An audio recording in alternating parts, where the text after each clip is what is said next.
So what's in store for Vancouver Real Estate 2018 market? Some people say it's going to take off. Some people say it's going to crash. So what is it? Stay tuned to hear my Vancouver Real Estate 2018 predictions.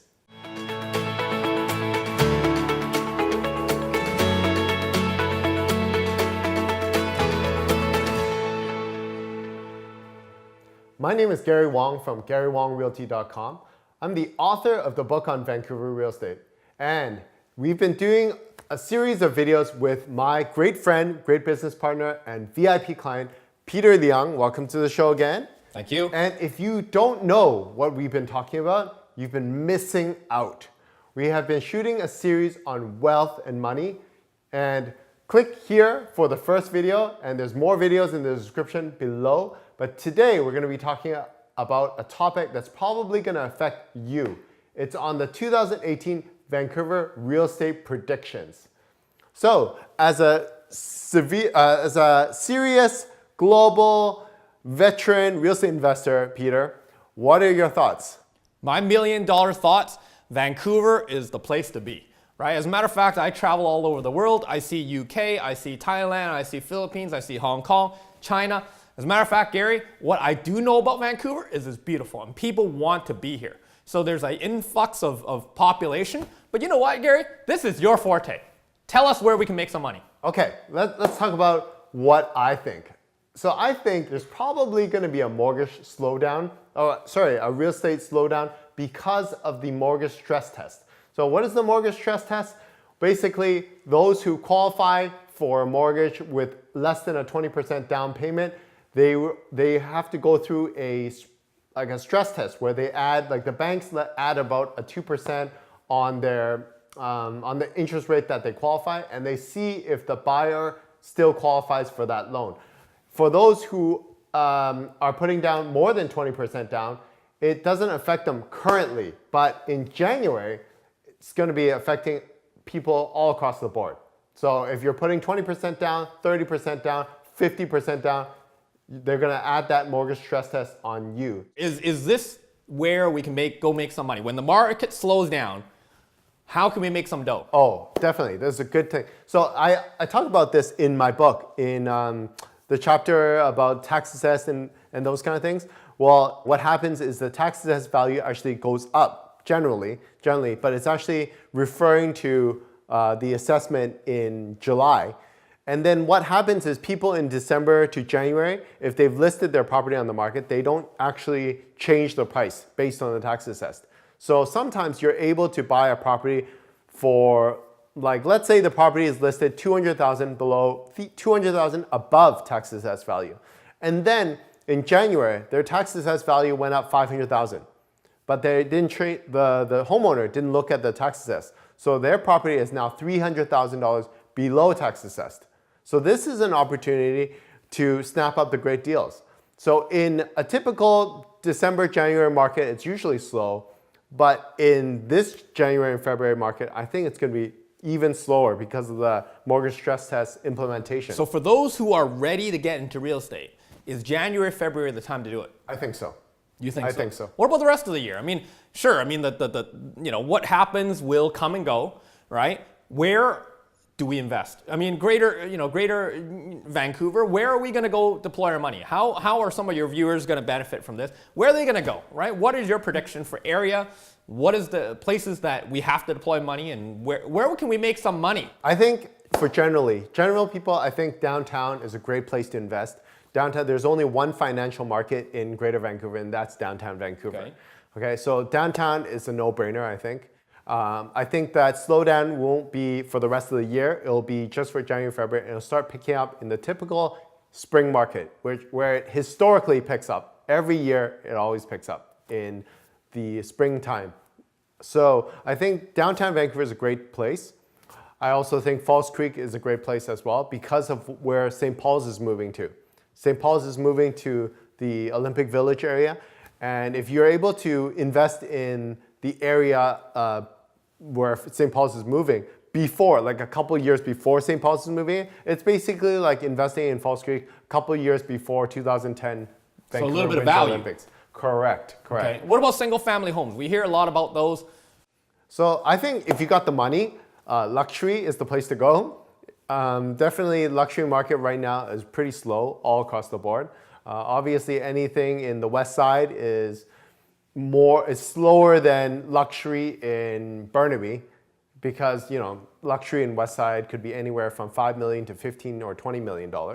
Whereas luxury in Burnaby could be $2 or $3 million. Sure, okay, fine, luxury. But why is the luxury market, why is 2018 the year for luxury? Or is that just in general?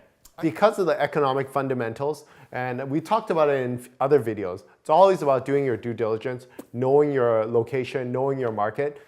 So when you want to invest in Vancouver real estate, it's a no-brainer. People who've actually done their research know the economics. The population influx is like 30,000 every year. 30 year, it's basically 30% growth year over year now, right? It's the third year. Do you still see a great jump in the condo market, the townhome market, the single family market? What are your thoughts? I think it's case by case. I think it depends on the person and depends on which area you're investing in. Okay, first time home buyer. First time home buyer, less than $500,000. I would say Richmond is one of my favorite places. Richmond is close enough to Vancouver, and you don't have to live in a shack with $500,000. Whereas if you buy in Vancouver under $500,000, you're basically left with living in a shack, probably rental restrictions and such. Thanks for calling it a shack. So that's what I think. $500,000, I would say Richmond is my favorite place. Okay. Burnaby is also pretty good. I think if you're looking at townhouse market, I also think Richmond is good. Between the 500. So you like Richmond? I do like Richmond. But for house, yeah, I like Richmond too. Anywhere in the $1 and $1.5 million range. He's invested in Richmond. I love Richmond. Yeah, I grew up listening to my parents say, "Oh, it's gonna sink, and there's an earthquake." Probably will sink. Yeah, and it's built below sea level. You should never invest in there. And then I watched the market just take off there, and all the Chinese who said they're superstitious, and they all moved there. So yeah, I don't know what to say about that, hypocrite. But yeah, they all moved to Richmond. We follow the money. Yes. Okay, how about you, Peter? Hey, you know what? The veteran real estate investor. The millions. With like millions of properties in your portfolio. What do you say? Well, you know what? I love Vancouver. I agree for the most part with what Gary's got to say. But what I like is I like New Westminster. I like Queensborough. I like Abbotsford. I like Chilliwack. Why? Well, Why? hey, look at the fundamentals, right? Okay. Chilliwack, Molson's moving over there. There's a lot of technical capability of people moving in that region. People can still afford a home, right? They can still afford condos that are a little bit bigger or apartments that are a little bit bigger. Townhomes haven't really picked up over there because they're still single family dwellings. But what about transportation? It's so far away. Like Abbotsford, Chilliwack, it's like a 2-hour drive.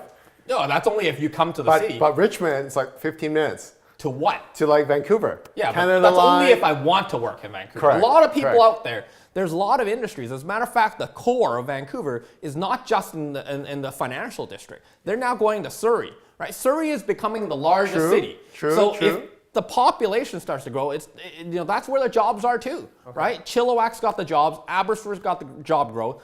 You look at the real estate over there, like you say, you don't have to live in a shack. I think a lot of the investors are looking for that value because, as value investing. Absolutely. Check out the video over here. Goes back to real estate, right? Goes back to value investing as a whole. If you think about it, the investors that want growth, they're not after what's going to grow next year and so I can go flip my property. They're looking for long-term asset appreciation. That's going to allow them to make the millions. Vancouver real estate in 2018, 19, 20 as a whole is on the up because there's a huge flux of population. People want to be here. We have mountain, we have sea, we have everything, right?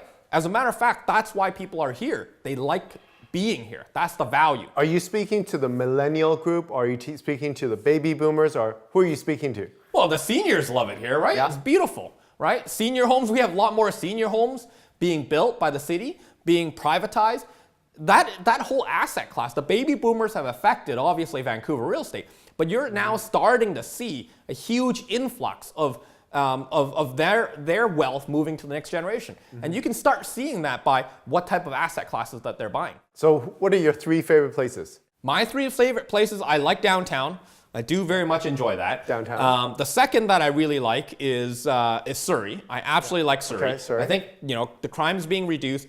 The people are moving there. Population growth. And third, I do really like New Westminster, and I also like the Queensborough area on this side of the bridge. Okay, so downtown, Surrey, and Queensborough. Yes. Okay. And what about asset classes? Condos, townhouses, houses? I mean, if I was to look at condos, I'm not looking at the one bedroom today. I think that it depends on area, certainly, but I would say the 2 bedrooms for condos, that's the growth. I mean, of course, it's affordability. I know that you talked about the stress test, but this is the time.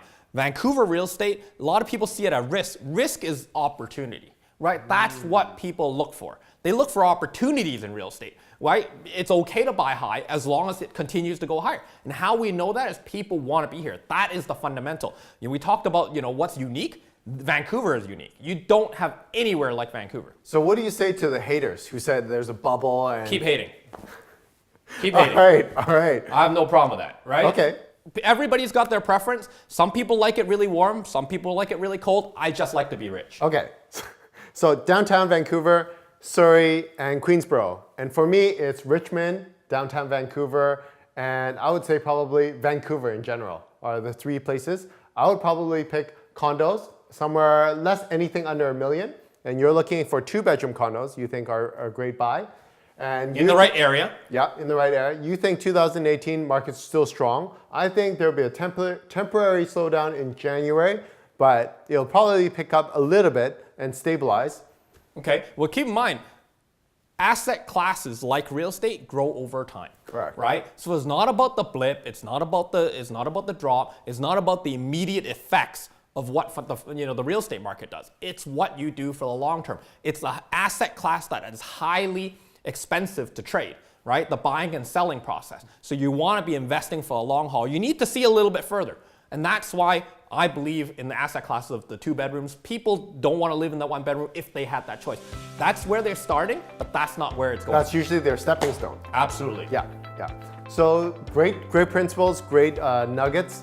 We're going to continue more discussion about real estate in future videos, so stay tuned. I know you watch my videos to learn about real estate. So guess what? This is my #1 best-selling book, the book on Vancouver real estate. It's got insider secrets on how to buy, sell, and invest in real estate. Don't be misled by the title. The universal principles within here can be used anywhere. It retails on Amazon for $24.95, but since you've been watching my videos for some time, I'll tell you what. Click on the link in the description below, and I'll send you a copy absolutely free. Now, if you haven't done so already, hit the subscribe button, turn on the notification bell, and go watch these other videos.